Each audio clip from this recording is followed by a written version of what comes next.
Assalamualaikum warahmatullahi wabarakatuh. Nama saya Novi Eka Rahmawati dari kelas AVC 6. Di sini saya akan menjelaskan tentang Mu'tazilah dan aliran Mu'tazilah. Secara etimologis, Mu'tazilah berasal dari kata iktazala, artinya mengasingkan diri. Mu'tazilah muncul pada awal abad kedua Hijriah di kota Basrah atau di kota Irak. Tokohnya adalah Wasil bin Atok. Disebut Mu'tazilah karena ajarannya yang menyatakan bahwa orang yang berbuat dosa besar adalah fasik. Fasik itu orang yang berbuat durhaka, tidak mukmin dan tidak pula kafir. Dipandang menyalahi pendapat sebagian umat Islam pada waktu itu. Kaum Mu'tazilah sendiri menyebut dirinya sebagai Ahlul Adli wat Tauhid, atau golongan keadilan dan ketauhidan. Sebutan ini diambil dari 2 prinsip dari 5 prinsip yang menjadi dasar semua ajaran dan kepercayaan aliran Mu'tazilah. 2 prinsip tersebut ialah keadilan Tuhan dan keesaannya. Setelah pembahasan tentang sejarah Mu'tazilah, selanjutnya yaitu tentang aliran dalam Mu'tazilah. Yang pertama itu ada Tauhid. Tuhan adalah Zat yang Maha Esa. Tidak berlaku konsep antropomorfisme yang mengakui bahwa sifat-sifat Tuhan dapat diumpamakan dengan sifat manusia. Mereka juga menolak pendapat yang menyatakan bahwa Tuhan dapat dilihat dengan mata kepala ketika di akhirat. Karena itu pula mereka menolak adanya sifat-sifat Tuhan.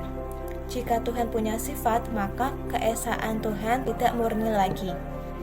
Berkaitan dengan sifat-sifat Tuhan, kaum Mu'tazilah membaginya kepada 2 kelompok, yaitu sifat-sifat yang merupakan esensi zat Tuhan disebut sifat Dzatiyah, dan sifat-sifat yang merupakan perbuatan Tuhan disebut sifat fi'liyah. Yang merupakan sifat Dzatiyah adalah sifat yang berkaitan dengan esensi zat Tuhan, seperti Maha Tahu, Maha Melihat, dan lain sebagainya. Semuanya itu tidak dapat dipisahkan dari zat Tuhan. Sedangkan yang termasuk sifat fi'liyah adalah sifat-sifat yang berhubungan langsung dengan makhluk.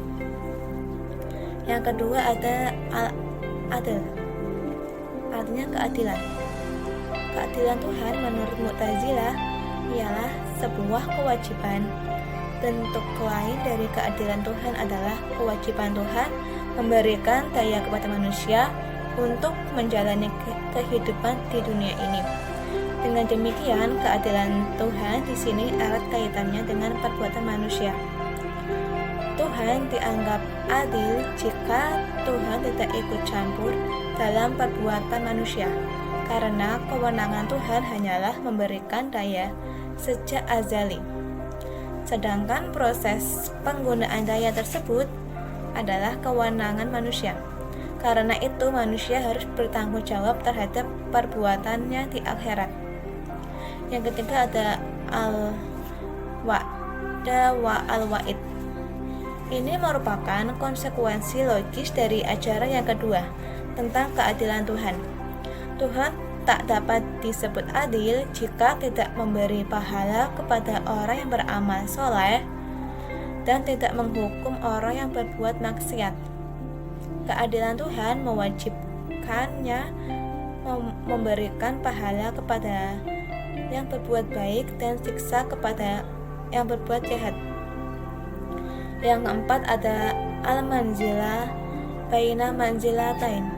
Konsep ini berkaitan dengan pelaku dosa besar.